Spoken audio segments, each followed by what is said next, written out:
Vote শেষ হতে না হতেই শুরু হলো এক নতুন নাটকীয় অধ্যায়।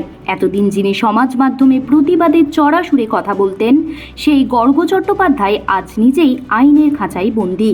তাঁর বিরুদ্ধে ওঠা অনেক দিনের অভিযোগ আর বিতর্কের জট এবার সরাসরি পুলিশের জালে গিয়ে ঠেকল। কোনো জল্পনা নয়, বরং এক কঠোর সত্যের সামনে দাঁড়িয়ে এখন তোলপাড় গোটা রাজ্য। মূলত 2026-এর বিধানসভা নির্বাচন চলাকালীন তার কিছু পোস্টকে ঘিরেই এই ঘটনার সূত্রপাত। ইভিএম মেশিন বদলানো এবং কারচুপি নিয়ে সমাজ মাধ্যমে তিনি যেসব তথ্য দিয়েছিলেন তাকে খুব গুরুত্ব দিয়ে দেখেছে প্রশাসন। উত্তর কলকাতার জেলা নির্বাচনী আধিকারিক স্মিতা পাণ্ডের অভিযোগের ভিত্তিতেই পুলিশ এই ব্যবস্থা নিয়েছে। পুলিশের দাবি, ইভিএম নিয়ে তার করা মন্তব্যগুলো শুধু মিথ্যে খবর ছিল না, বরং সাধারণ মানুষকে উত্তেজিত করার এক বড় চেষ্টা ছিল। কলকাতা পুলিশ কমিশনার অজয় নন্দা জানিয়েছেন, গর্গকে এর আগে দুবার ডাকা হলেও তিনি পুলিশের কাছে আসেননি। আইনের এই অবমাননায় তার গ্রেপ্তার হওয়ার পথ তৈরি করে দিয়েছে। ডুরিং ইলেকশনস এই যে গর্গা চ্যাটার্জি আছেন, উনি ইভিএম ট্যাম্পারিং নিয়ে এরকম একটা পোস্ট করেছিলেন।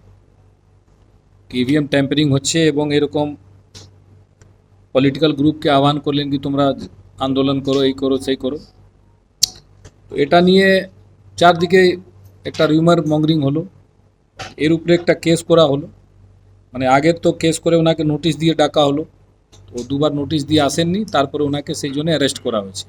এর আগে আরেকটা কেস হয়েছিল যেখানে বিভিন্ন রকম কমিউনিটির মধ্যে ভেদভাব এইসব করানো, এরকম অনেকগুলো পোস্ট উনি করেছিলেন।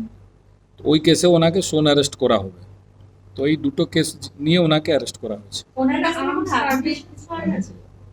না, ওনার কাছে কোনো অ্যামিউনিশন পাওয়া যায়নি। ওনার সঙ্গে একটা পুলিশের সিকিউরিটি ছিল সঙ্গে, তো ও আছে, তো এমনি ওর তো কিছু নেই। ওকে আমরা পরে যেখান থেকে এসছে ওখানে ছেড়ে দেওয়া হবে।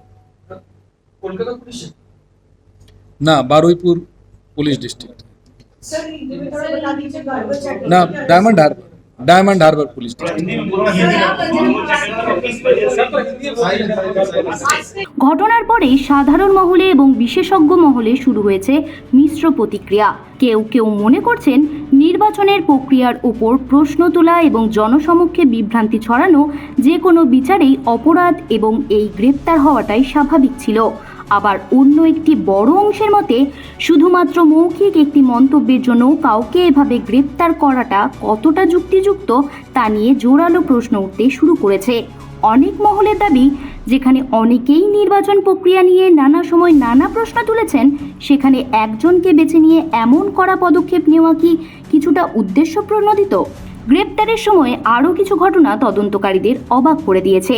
জানা গিয়েছে, গর্গ চট্টোপাধ্যায়ের সাথে থাকা বারুইপুর পুলিশ জেলার এক কর্মীর কাছ থেকে বন্দুকের কার্তুজ পাওয়া গেছে। যদিও গর্গের কাছ থেকে সরাসরি কিছু পাওয়া যায়নি, তবুও একজন সরকারি নিরাপত্তা কর্মী কিভাবে তার সাথে ছিলেন তা নিয়ে পুলিশ নতুন করে তদন্ত শুরু করেছে। বুধবার তাকে আদালতে তোলা হবে এবং পুলিশ তাকে নিজেদের হেফাজতে নিয়ে আরও জিজ্ঞাসাবাদ করতে চাইছে। অর্থাৎ সব মিলিয়ে আইন আর প্রতিবাদের এই লড়াই আগামী দিনে ঠিক কোন দিকে যায় এখন সেটাই দেখার। একদিকে যখন গুজব রুখতে পুলিশ কঠোর হচ্ছে, অন্যদিকে তখন গর্গের অনুগামীদের মধ্যে ক্ষোভ বাড়ছে। আদালতের সিদ্ধান্তের উপরেই এখন নির্ভর করছে বাংলা পক্ষের এই নেতার ভবিষ্যৎ।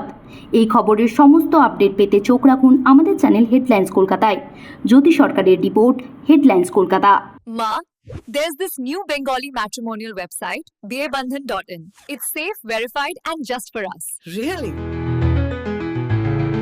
देर न करें, आज ही रजिस्टर करें।